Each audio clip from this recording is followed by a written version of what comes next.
Boa noite. Olá, boa noite. Começa agora o Repórter Brasil. E estes são os destaques de hoje. O presidente Jair Bolsonaro abre a Assembleia Geral da ONU nos Estados Unidos e destaca as ações do governo no combate à pandemia.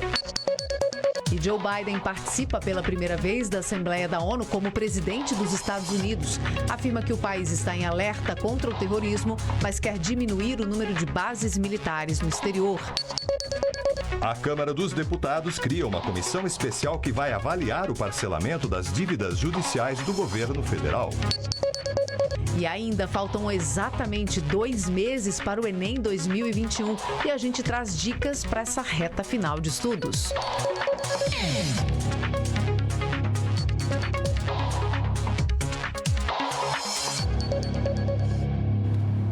O ministro da Economia, Paulo Guedes, e os presidentes da Câmara e do Senado se reuniram nesta terça-feira, hoje, para discutir como aliar o pagamento dos precatórios com o teto de gastos, né, Roberto? Sim, e também a criação de um novo programa social para substituir o Bolsa Família, o Auxílio Brasil. Uma das saídas é reservar cerca de 40 bilhões de reais do orçamento para pagar os precatórios em 2022 e negociar o pagamento dos 50 bilhões restantes, que extrapolam o limite de gastos governamentais. Os precatórios são dívidas impostas à União por decisões judiciais. 3 conceitos que devem conciliar o cumprimento do pagamento dos precatórios, o teto de gastos públicos e o programa social de atendimento às pessoas. Não é uma equação fácil, é uma equação complexa, difícil, mas como a política é a arte de escolher, nós estamos encaminhando uma possível solução que, obviamente, o presidente Arthur Lira também tem esse cuidado junto à Câmara e eu também no Senado, de submetermos a quem decide. Na Câmara, o presidente Arthur Lira criou nesta terça-feira a comissão especial que vai analisar a proposta de emenda à Constituição enviada pelo governo, que propõe o parcelamento dos precatórios. Nós temos que encontrar uma saída palpável que nos dê a garantia de atender a todos e manter o Brasil no caminho tranquilo de desenvolvimento e implantação dos seus programas que são essenciais. O Poder Executivo argumenta que só pode oferecer um reajuste em ações sociais no próximo ano se conseguir reduzir o valor desembolsado para o pagamento dos precatórios. O ministro Paulo Guedes disse estar confiante em aliar responsabilidade social e fiscal. Muito confiante no nosso Congresso, também no Supremo, de que nós vamos conseguir manter sempre esse duplo compromisso. De um lado, o compromisso social, a responsabilidade social. Durante esse tempo passado, foi a guerra da pandemia. Agora nós temos que justamente lançar uma camada de proteção, recursos para o Bolsa Família, aumentado justamente para minimizar o impacto que os resultados da guerra trouxeram. O nosso comentarista de Economia e Política, Ricardo Caldas, já está aqui para falar da criação dessa comissão especial que foi instalada hoje para avaliar a PEC dos precatórios. Né, professor, boa noite, bem-vindo. A comissão foi criada hoje, semana passada, a Comissão de Constituição e Justiça deu aval para essa PEC, essa proposta de emenda à Constituição do governo. O senhor acha que o governo vai conseguir, então, esse parcelamento dessas dívidas do precatório? Bom, boa noite, Catiúcia. Boa noite a todos que estão nos assistindo. Com certeza, esse é o grande objetivo, né? Houve até declarações de que o governo não queria parcelamento, mas ele quer sim, é necessário esse parcelamento. Porque se os precatórios entrarem integralmente no orçamento do ano que vem, vai sobrar muito pouca coisa, inclusive os programas sociais podem ser afetados. Então, é importante que haja esse limite, né? O que está se discutindo é um limite em torno de 39 bilhões, em torno disso, 39, 40 bilhões. E aí, então, todos os anos, o limite para o parcelamento, para o pagamento de precatórios não poderia ser superior a isso. Agora, há alguns senões, né? Então, por exemplo, precatórios que o governo tem que pagar, cujo valor total não passe de 100 mil reais, teriam que ser necessariamente à vista e teriam prioridade sobre todos os demais. Me parece que é uma solução razoável que está sendo buscada, porque desafoga o orçamento e permite mais gastos sociais. Tá certo, professor. O senhor volta daqui a pouco com a gente, então. Até já. A votação do parecer da reforma administrativa pela Comissão Especial da Câmara, que analisa o tema, foi adiada para amanhã. Quem traz as informações sobre esse assunto para a gente ao vivo é a repórter Selma Dias. Oi, Selma, boa noite para você. Oi, Roberto. Boa noite a você e a todos. Olha, foi um dia intenso de negociações aí em torno dessa votação que acabou sendo adiada para amanhã à tarde por falta de acordo. Essa proposta da reforma administrativa, ela foi pensada inicialmente pelo governo, chegou ao Congresso há um ano e de lá para cá vem sofrendo sucessivas mudanças. Entre as alterações já confirmadas pelo relator, o deputado Arthur Maia, está a confirmação da estabilidade dos servidores públicos, né? Então, é a manutenção da estabilidade. Mas existem também outros pontos polêmicos que ainda estão em negociação, como, por exemplo, o que trata da terceirização dos serviços públicos e da contratação temporária de pessoas fora da administração pública por até 10 anos. E aí, em função dessas divergências, hoje 8 partidos, em sua maioria da oposição, fizeram um manifesto e declararam voto contrário a essa PEC, sob o argumento de que ela precariza o serviço público e as relações de trabalho. Já a base governista quer que essa votação seja concluída o quanto antes na comissão especial, para que ela seja levada a plenário já na semana que vem. Roberto, Catiúcia, com vocês. Obrigada, Selma. O ministro do Supremo Tribunal Federal, Ricardo Lewandowski, concedeu hoje uma liminar assegurando a estados, municípios e também ao Distrito Federal autonomia para decidir sobre a vacinação de adolescentes acima de 12 anos contra a Covid-19. A imunização, no entanto, deve respeitar pareceres técnicos dos fabricantes de vacinas, da Anvisa e também de autoridades médicas. Essa ação foi proposta pelos partidos PSB, PT, PSOL e PCdoB contra a decisão do Ministério da Saúde, que restringiu a vacinação desse público apenas às pessoas com comorbidades. Em outra decisão, o ministro Ricardo Lewandowski também solicitou informações ao presidente da Comissão de Constituição e Justiça do Senado, Davi Alcolumbre, a respeito da sabatina de André Mendonça, que foi indicado para assumir uma vaga no STF.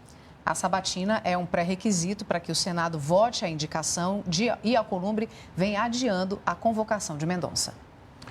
A CPI da Covid ouviu hoje o depoimento do ministro da Controladoria Geral da União, Wagner Rosário. A reunião durou 6 horas e teve momentos de tensão entre os senadores e o depoente. Durante a reunião, o ministro da Controladoria Geral da União, Wagner Rosário, afirmou que não houve superfaturamento no contrato da vacina indiana Covaxin com o Ministério da Saúde. O valor era de $15 por dose. Segundo o relator Renan Calheiros, um preço mais alto que o cobrado pela Pfizer e pela Coronavac. Mas a compra não foi realizada. A licitação em que houve a tentativa de interferência pelo grupo, que Marconi Albernaz fazia parte, foi cancelada, não tendo sido desembolsado um único real dos cofres públicos. Rosário ainda foi bastante perguntado sobre uma possível omissão da CGU no processo de compra da Covaxin, mas negou. Todo o material que a CPI recebeu por meio de compartilhamento de informações das operações Parasita e Hospedeiro, ou mesmo de notas técnicas apartadas, é fruto de investigação da CGU. Dessa maneira, fica claro e transparente que não existe prevaricação. No entanto, para o presidente da CPI, senador Omar Aziz, a CGU só tomou providências depois que o caso foi abordado pela comissão. Quando a CGU abre o procedimento, no dia 6, já era de conhecimento do Brasil todo que tinha havido com a Covaxin. A audiência teve diversos momentos de tensão. É muito petulante na forma de se dirigir. Presidente. Pode continuar? Então vamos lá. Wagner Rosário também afirmou que a CGU esteve envolvida em 71 operações de fiscalização de recursos federais repassados a estados e municípios para combater a pandemia. Segundo ele, de um total de mais de 4 bilhões fiscalizados, foi constatado um prejuízo efetivo ao erário de mais de 56 milhões. Após uma discussão entre o ministro da CGU e a senadora Simone Tebet, a reunião da CPI foi encerrada. E o presidente da comissão, o senador Omar Aziz, informou que o ministro Wagner Rosário passou da condição de testemunha para investigado pela CPI. No Brasil todo, segundo o conselho que reúne os secretários estaduais de saúde, 591.440 pessoas morreram por causa da Covid-19 até agora. Foram 485 mortes apenas nas últimas 24 horas. Além disso, são 21.200.000 pessoas que contraíram a doença, casos confirmados até aqui. Menos 573 casos nas últimas 24 horas. E nós vamos entender esse número aqui negativo. O que acontece é o seguinte, a explicação do CONAS é que o Rio de Janeiro, a Bahia e o Acre não atualizaram os dados hoje. Além disso, o Ceará revisou as informações anteriores e divulgou menos 12 mil casos. Por isso, então, esse número negativo na contagem de hoje. Agora nós vamos ver que, em contrapartida, está aqui o número 20.230.891 pessoas que tiveram a doença já se recuperaram. E a gente mostra agora como está a vacinação aí pelo país, num recorte por estados. Vamos acompanhar aqui. Na região norte, Roraima, tem aí 441 mil pessoas já vacinadas contra a Covid até agora. Do Piauí, nós destacamos aqui, da região nordeste, destacamos o Piauí com 3 milhões de pessoas que já receberam a vacina. Vindo aqui para o centro-oeste, o nosso destaque é Mato Grosso do Sul, com mais de 3 milhões e 300 mil pessoas imunizadas. No sudeste, Minas Gerais tem aí 21 milhões 700 mil aproximadamente as pessoas que receberam a vacina. E Santa Catarina é o destaque do sul, com 7 milhões 800 mil pessoas já vacinadas.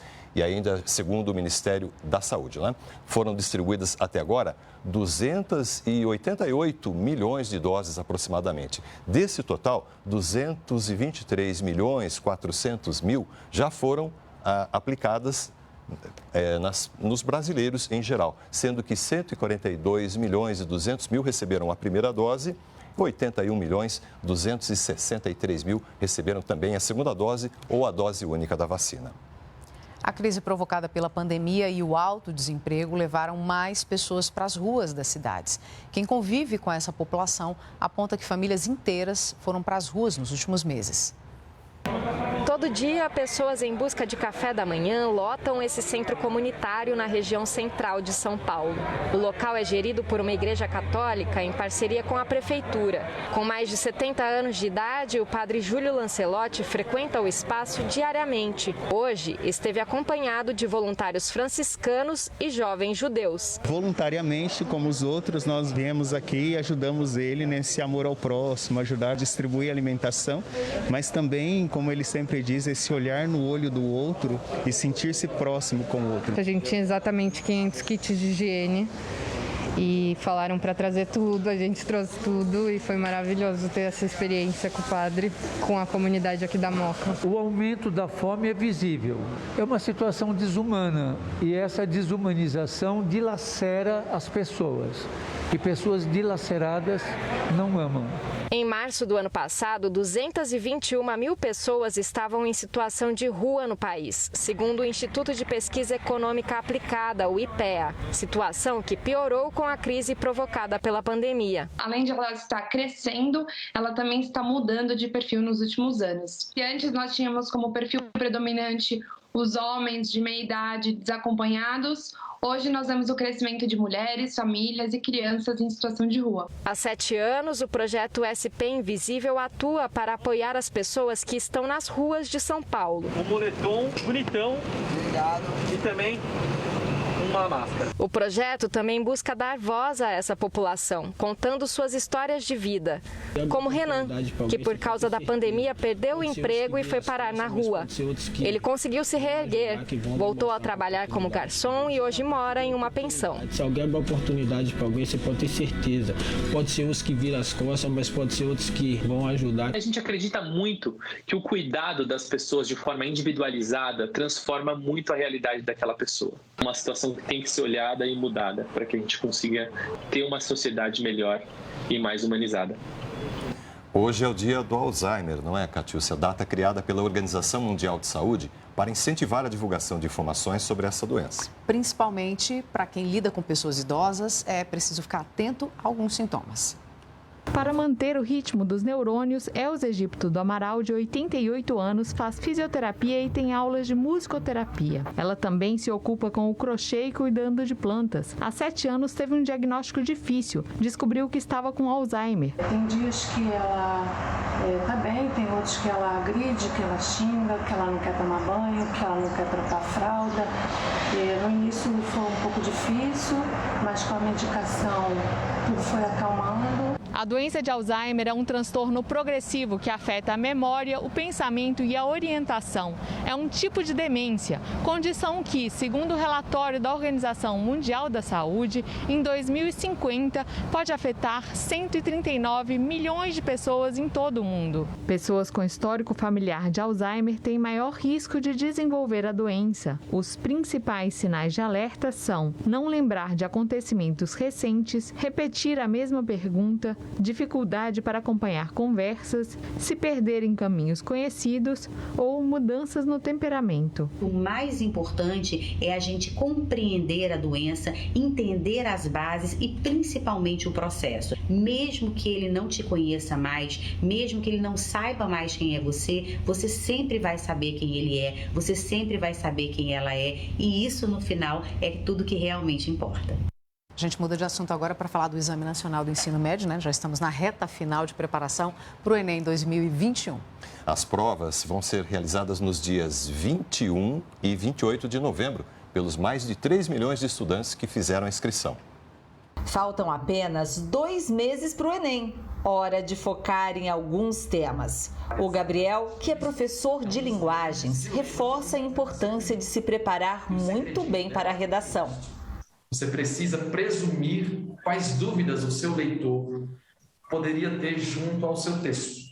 O que ele não entendeu ali? Não estou falando necessariamente de articulação de ideias, estou falando de argumentos que não foram completados. A Bianca já pegou essa dica. Ela concorda que a redação é o que exige maior atenção nesse momento. É praticar a redação, escrever até cansar, assim, e até mais do que cansar, porque é através da prática mesmo que você percebe onde você está errando, onde você pode melhorar. E você já sabe, mas não custa lembrar. Chutar alternativas não funciona no Enem. A prova é conhecida por testar os conhecimentos sem induzir os estudantes ao erro, ou seja, não tem as famosas pegadinhas. E tira menos ponto o candidato que erra fáceis e acerta difíceis. Parece ser contraditório, mas o Enem entende que não existe sentido nisso. Como ele não sabe Bhaskara, mas sabe potenciação. Tem alguma coisa estranha aí, deve ter sido chute, a nota vai cair. Fica a dica então para a reta final. O importante é se preparar com serenidade e foco. Se dedique a se concentrar, a controlar as suas emoções, se dedique a ficar mais calmo, porque isso conta muito. Fazer a prova com tranquilidade ajuda muito. Daqui a pouco você vai ver. O presidente Jair Bolsonaro abre a Assembleia Geral da ONU nos Estados Unidos e destaca as ações do governo no combate à pandemia.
O presidente Jair Bolsonaro fez hoje em Nova York uma visita ao One World Trade Center, local onde ficava o prédio alvo dos ataques terroristas de 11 de setembro de 2001. A agenda foi após o discurso de abertura na Assembleia Geral das Nações Unidas. Quem está lá em Nova York para trazer todos os detalhes dessa viagem ao vivo para a gente é a Gabriela Noronha. Oi, Gabriela, boa noite. Olá, Catiúcia, Roberto, uma boa noite a todos. Olha, isso mesmo, o presidente Jair Bolsonaro visitou hoje no final da tarde aqui em Nova York o Museu e Memorial Nacional do 11 de setembro. Ele foi até o local acompanhado da primeira-dama Michele Bolsonaro e também de ministros, e a comitiva brasileira prestou uma homenagem às vítimas do ataque terrorista de 2001. Os nomes de mais de 3 mil vítimas estão gravadas em placas de bronze no local, incluindo o nome de 3 brasileiros que morreram durante esse ataque ao World Trade Center. Além dessa visita à tarde, então, o presidente Jair Bolsonaro também se reuniu com o presidente da Polônia, Andrzej Duda. E segundo o Ministério das Relações Exteriores, o assunto tratado no encontro foi o acordo do Mercosul com a União Europeia. E também mais tarde, ainda na agenda oficial, o presidente se reuniu com o secretário-geral da ONU, das Nações Unidas, Antônio Guterres. Eles conversaram sobre o combate à pandemia de Covid-19 e os preparativos para a Conferência das Nações Unidas sobre mudança do clima, a COP26. E claro, Roberto, pela manhã foi o presidente Jair Bolsonaro que abriu os trabalhos na Assembleia Geral da ONU e fez um discurso que tratou sobre diversos assuntos, entre eles o combate à pandemia e ao desmatamento, e também falou sobre a recuperação da economia. Veja na reportagem. A resposta do Brasil à pandemia, crescimento econômico e ações de preservação do meio ambiente foram temas centrais do discurso do presidente Jair Bolsonaro na abertura da Assembleia Geral nesta terça-feira. Durante pouco mais de 12 minutos, Bolsonaro falou no plenário da sede na ONU em Nova York e destacou o avanço da vacinação no país. O governo federal distribuiu mais de 260 milhões de doses de vacinas e mais de 140 milhões de brasileiros já receberam pelo menos a primeira dose. Em seguida, o presidente brasileiro voltou seu discurso ao investimento internacional. Segundo Bolsonaro, o Brasil tem o maior programa de parceria de investimentos com a iniciativa privada de sua história, que até agora contratou 100 bilhões de dólares de novos investimentos e arrecadou 23 bilhões em outorgas. Bolsonaro afirmou que a estimativa para o crescimento da economia brasileira em 2021 é de 5%. Leiloamos para a iniciativa privada 34 aeroportos e 29 terminais portuários. Nos próximos dias, realizaremos o leilão para a implementação da tecnologia 5G no Brasil. Essa é a terceira participação do presidente Jair Bolsonaro no evento anual da ONU. A fala inicial do Brasil cumpre uma tradição de 1947. A Assembleia Geral das Nações Unidas é um dos 6 principais órgãos da Organização das Nações Unidas e o único em que todos os países membros têm representação igualitária. Importante tema nas agendas de líderes mundiais, as questões ambientais também fizeram parte do discurso do presidente Jair Bolsonaro. Dentre as ações destacadas, o presidente disse aos presentes que o governo brasileiro antecipou de 2060 para 2050 o objetivo de alcançar a neutralidade climática. Os recursos humanos e financeiros destinados ao fortalecimento dos órgãos ambientais foram dobrados, com vistas a zerar o desmatamento ilegal. Os resultados desta importante ação já começaram a aparecer. Na Amazônia, tivemos uma redução de 32% do desmatamento no mês de agosto, quando comparado a agosto do ano anterior. E não há mais compromissos oficiais para o presidente Jair Bolsonaro aqui em Nova York e a previsão é que ele retorne ao Brasil ainda hoje. E quem também estava por aqui, inclusive hospedado no mesmo hotel aqui do presidente Jair Bolsonaro, foi o presidente dos Estados Unidos, Joe Biden. E pela primeira vez, Biden participa como presidente dos Estados Unidos, da Assembleia Geral da ONU, e ele afirmou que o país retomou seu papel de liderança em questões internacionais, como mudança climática e saúde global. Até o final da semana, líderes mundiais discutem o aumento dos esforços para combater as mudanças climáticas e a pandemia de Covid-19. Veja agora na reportagem. Segurança reforçada em torno da sede das Nações Unidas em Nova York. Coube ao secretário-geral das Nações Unidas abrir a sessão da Assembleia Geral. Antônio Guterres falou sobre a pandemia da Covid-19, aquecimento global e fez um apelo à paz ao citar a crise humanitária no Afeganistão e o golpe militar em Mianmar. Segundo Guterres, o planeta está se movendo na direção errada e nunca foi tão ameaçado ou tão dividido. O mundo precisa acordar, disse ele. The world must wake up. O chefe da Casa Branca, Joe Biden, foi o segundo líder a falar, depois do presidente brasileiro Jair Bolsonaro. A presença dele ocorre em meio à turbulência na política externa americana, com a saída do Afeganistão e depois que a Austrália desistiu de encomendar 12 submarinos nucleares da França, optando por um vasto acordo nuclear com os Estados Unidos. Segundo Biden, essa é uma década decisiva para o mundo. Ele falou que o país precisa estar em guarda contra o terrorismo no exterior e no que chamou de o próprio quintal, e que vai trabalhar com parceiros locais para diminuir a necessidade de grandes implantações militares. Biden disse estar engajado com a Organização Mundial da Saúde e está trabalhando em parceria com a COVAX para fornecer vacinas em todo o mundo. Segundo ele, o país retomou o Acordo Climático de Paris e está concorrendo para retomar uma cadeira no Conselho de Direitos Humanos da ONU. Biden anunciou que vai buscar novas regras de comércio global e crescimento econômico. Ele terminou o discurso com um apelo otimista para que a comunidade global se mobilize em prol de um futuro melhor. Eu acredito que precisamos trabalhar juntos, mais do que nunca, disse ele. I believe we must work together as never before. A gente volta a chamar o nosso comentarista de política e economia, Ricardo Caldas, agora para comentar esse discurso do presidente Jair Bolsonaro e também dos outros líderes hoje na Assembleia Geral da ONU. Professor, de volta aqui com a sua avaliação. Então, o que a gente poderia dizer, talvez, o principal aspecto é essa mudança de tom, primeiro do presidente americano, em que o presidente anterior, como a gente sabe, adotava uma política muito isolacionista, né? Os Estados Unidos first, né? Como ele dizia, né? E agora o novo presidente fala em cooperação, fala em atuação conjunta. E tem um aspecto muito interessante do discurso do presidente americano, que foi pouco mencionado na imprensa brasileira, quando ele fala da prioridade para a região do Indo-Pacífico. Então, quer dizer, aquele deslocamento para o Pacífico que a gente já fala muito nos livros e artigos de relações internacionais, ele citou.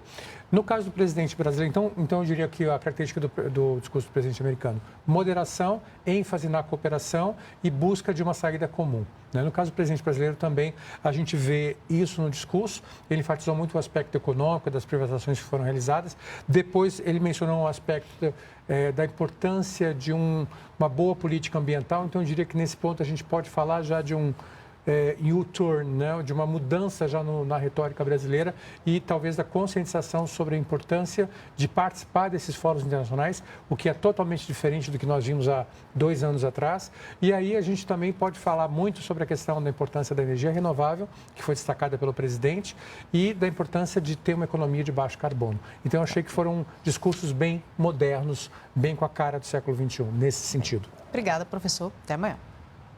Até amanhã. Uma nova cratera se abriu no vulcão Cumbre Vieja, nas Ilhas Canárias. Mais moradores tiveram que deixar as casas hoje.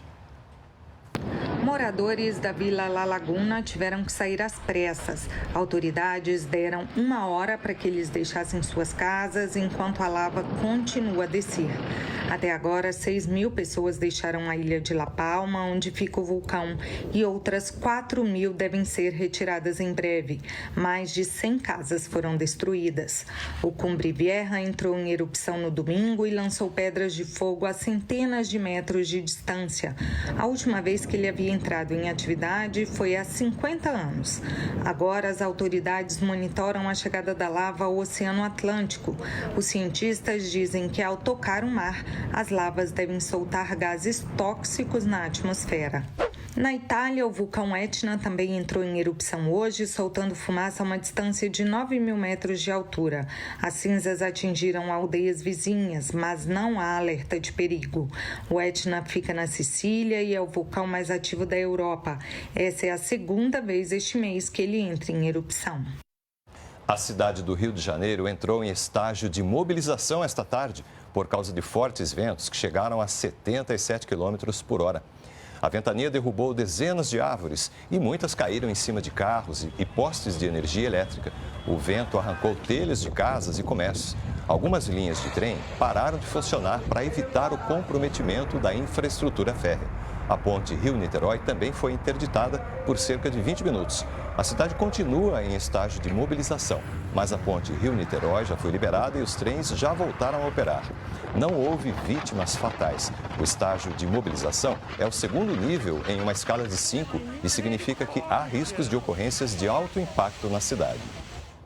Impressionante, né, Lara? Boa noite. Essa ventania aí vai continuar amanhã? Vai continuar assim, Catiúcia. E não é só na cidade do Rio de Janeiro, hein? Uma boa noite para você, boa noite a todos. O alerta de perigo aí para esse vendaval é para todo o estado do Rio de Janeiro e o aviso ele segue até amanhã de manhã. E inclui também, olha só, grande parte do estado de São Paulo. Os ventos podem ficar em torno aí de 60 km por hora. E além da ventania, Rio de Janeiro e São Paulo também vão ter queda nas temperaturas nessa quarta-feira. Olha aqui comigo. A máxima em São Paulo hoje, que foi de 34 graus, amanhã ela cai para 19 e na quinta-feira a mínima ela fica em apenas 10 graus. Rio de Janeiro, que hoje teve a temperatura máxima de 35 graus, cai também para os 20 graus, permanecendo assim na quinta-feira. Mas olha, as temperaturas mais baixas, elas ficam apenas no sudeste e no sul do país, porque apesar da gente estar aí no último dia do inverno, as temperaturas elas estão com cara de verão. Vamos dar uma olhadinha então, olha só.